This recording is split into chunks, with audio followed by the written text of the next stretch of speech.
বাংলাদেশের নারী ঘরোয়া ক্রিকেটের সূচিতে বড় পরিবর্তনের ইঙ্গিত মিলেছে।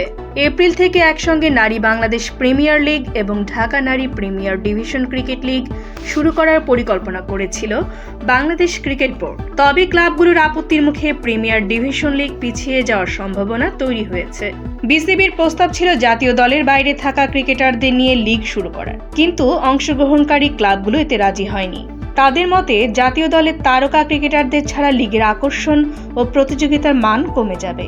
এদিকে বিসিবির মহিলা উইং বর্তমানে অনূর্ধ্ব-18 জাতীয় নারী ক্রিকেট লিগ আয়োজনের প্রস্তুতি নিচ্ছে এবং 14 মার্চ নারী বিপিএল এর প্লেয়ার্স ড্রাফট অনুষ্ঠিত হওয়ার কথা রয়েছে। তবে নারী বিপিএল নিয়েও এখনো কিছু অনিশ্চয়তা রয়ে গেছে, কারণ টুর্নামেন্টের ফ্র্যাঞ্চাইজিগুলো এখনো চূড়ান্ত হয়নি। সব মিলিয়ে নারী ঘরোয়া ক্রিকেটারদের দুটি বড় টুর্নামেন্ট আয়োজন এখন কিছুটা অনিশ্চয়তার মুখে পড়েছে।